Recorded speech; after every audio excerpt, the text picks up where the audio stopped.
ఓం నమ శివాయ. ఈరోజు శ్రీశైల మహాక్షేత్రంలో క్షేత్ర పారిశుద్ధ కార్మికులు 64 మంది ఏదైతే ఉన్నారో వాళ్ళకి 8 నెలల సాలరీ విషయం మీద కాకుండా వాళ్ళకి ఇవ్వవలసినటువంటివి అందవలసినటువంటివి అందకుండా వాళ్ళ చేతులు శుభ్రపరచుకోవడం కానీ, వాళ్ళ యొక్క బాడీ శుభ్రత గురించి కానీ, మాస్కులు కానీ, అదే రకంగా శానిటేషన్ కానీ, చేతి బ్లౌజులు, సాక్సులు ఇలాంటివి దేవాదాయ శాఖ ఇస్తుందా ఇస్తలేదా, దీనికి ఏమైనా బిల్లులు పెడుతున్నారా లేదా తెలియదు. కాబట్టి ఈరోజు వీళ్ళ యొక్క బాధలని, వీళ్ళ యొక్క ఆలోచనని గమనిస్తే మనం ఈరోజు క్షేత్రంలో బాగుంటున్నామంటే క్షేత్ర వీధులు కానీ, క్షేత్ర అంతర్భాగం కానీ, టెంపుల్ అంతర్భాగం కానీ శుద్ధి ఉండాలి. శుద్ధి ఉండాలంటే వీళ్ళందరూ పనిచేస్తుంటారు.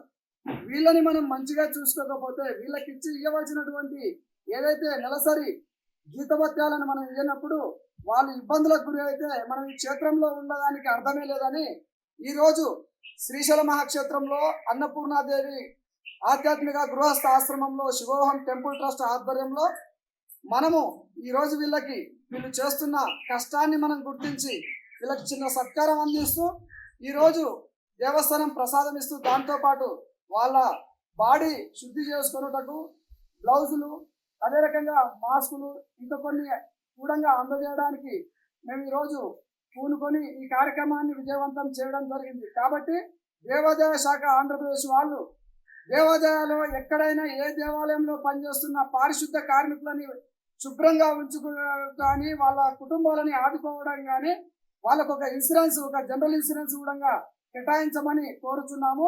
అదేవిధంగా ఇప్పటివరకు నిలుపుదల చేసినటువంటి 8 నెలల సాలరీ ఇప్పటికీ అందలేదు.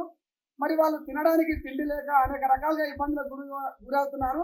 దీని మీద పై అధికారులందరూ కూడా స్పష్టంగా పరిశీలించి దీన్ని క్షుణ్ణంగా ఏంది ఎక్కడ ఈ విధానం పొరపాటు అవుతుందో గమనించి కార్యనిర్వహణ అధికారి గారికి ఒకటే కోరుతున్నాము, వీళ్ళని మనం ఎంత బాగా చూసుకుంటామో క్షేత్రం అంతా పరిశుభ్రంగా ఉంటుందని చెప్పేసి ఈ వీడియో ముఖంగా తెలియపరుస్తూ, వీళ్ళకి ఇచ్చే సాలరీని ఎప్పుడు ఆపకూడదు. వీళ్ళకి ఇస్తున్న 15,000ని 20,000 ఇవ్వాలి కానీ 15,000ని 10,600కు మార్చకూడదని, అలాంటి ఏజెన్సీలని మనం దగ్గర రానివ్వకూడదు అని చెప్పేసి ఈ వీడియో ముఖంగా తెలియపరుస్తూ జై శ్రీరామ్ ముగిస్తున్నాం.